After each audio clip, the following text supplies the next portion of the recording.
RTA కార్యాలయం తాటిపల్లిలో జాతీయ road భద్రతా మాసోత్సవం 2025 సడక్ సురక్ష అభియాన్ జాగ్రత్త కార్యక్రమంలో భాగంగా రోడ్డు ప్రమాదాలపై అవగాహన కార్యక్రమం నిర్వహించగా వాహనదారులకు రోడ్డు ప్రమాదాలు తీసుకోవాల్సిన జాగ్రత్తలపై దిశానిర్దేశం చేశారు. కార్యక్రమంలో పాల్గొన్న శాసనసభ్యులు డాక్టర్ సంజయ్ కుమార్. ఈ సందర్భంగా సంజయ్ మాట్లాడుతూ రోడ్డు ప్రమాదం బారిన పడకుండా జాగ్రత్తలు పాటించడం ప్రతి ఒక్కరి బాధ్యత అని అన్నారు. బైకు కారు నడిపే ప్రతి ఒక్కరూ హెల్మెట్స్ సీట్ బెల్ట్ ను పాటించాలని, జగిత్యాల నుండి చల్గల్ వరకు బ్లాక్ స్పాట్ రోడ్డు వేయడం వల్ల రోడ్డు ప్రమాదాలు తగ్గాయని అన్నారు. జగిత్యాల నుండి అనంతరం వరకు సైతం బ్లాక్ స్పాట్ 4 లైన్ల రహదారి కృషి చేస్తున్నట్లు ఆయన గుర్తు చేశారు. మైనర్లు వాహనాలు నడపకుండా తల్లిదండ్రులు జాగ్రత్త వహించాలని అన్నారు.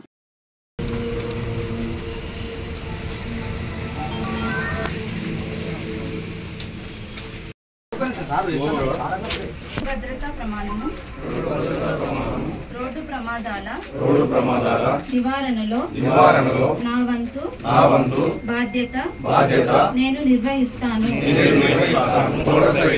వెళ్ళేటప్పుడు హెల్మెట్ తప్పకుండా ధరిస్తాను.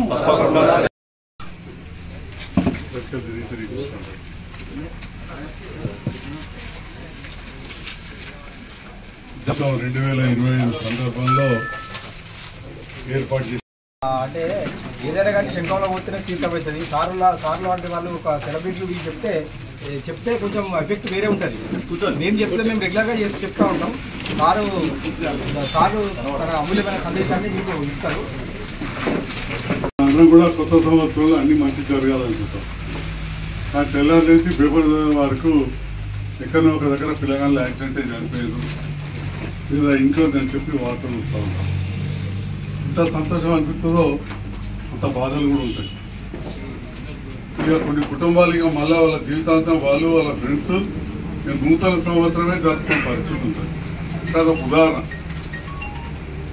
అదేవిధంగా ప్రతి దినం కూడా చాలా చోట్లలో కూడా మనకు యాక్సిడెంట్స్ జరుగుతూ ఉంటాయి.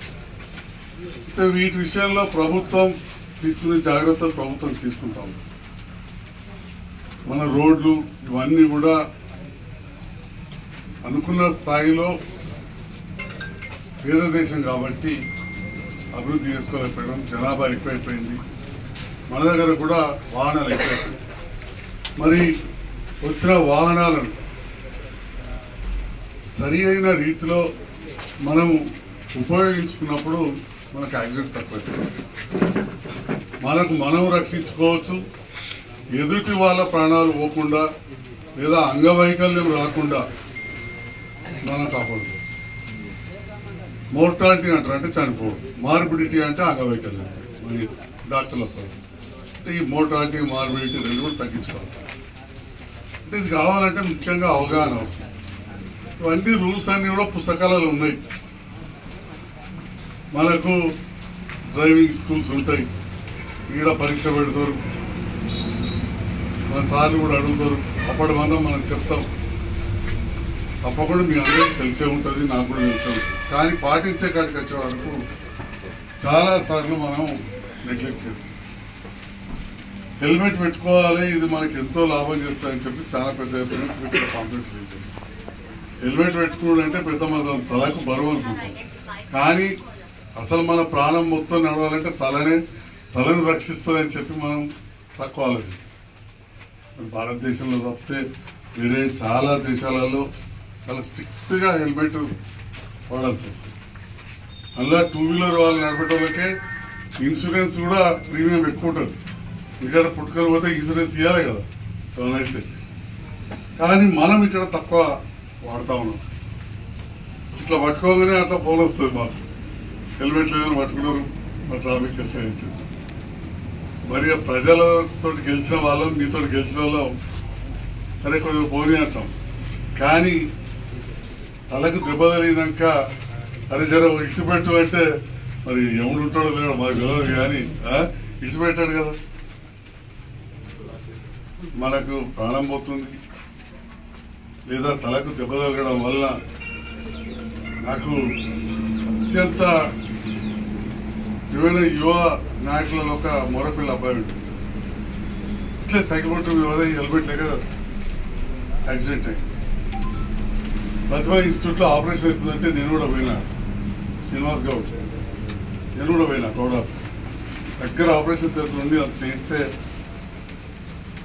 పొటాపొటిగా బతికొచ్చు. ఇప్పటికీ కూడా అంటే బ్రహ్మాండమైన పర్సనాలిటీ, నాకంటే ఎత్తు చేతు యువకుడు, ఎంతో పని చేసుకునేటాడు. ఇవ్వాలంటే కూడా నార్మల్ కాలేదు. ఆ కుటుంబం ఎంత దెబ్బతింటొచ్చారు.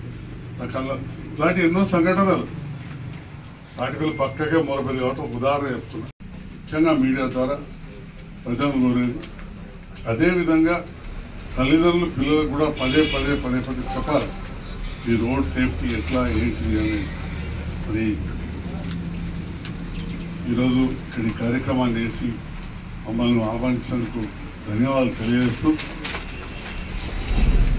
తప్పకుండా ఈ రోడ్ సేఫ్టీ విషయంలో అజాగ్రత్త ఉండొద్దు అని చెప్పి కూడా నేను యువత తల్లిదండ్రులు అన్నదమ్ములైన పెద్దలకు కూడా నేను సూచిస్తూ సెలవు తీసుకుంటా. థ్యాంక్ యూ అని.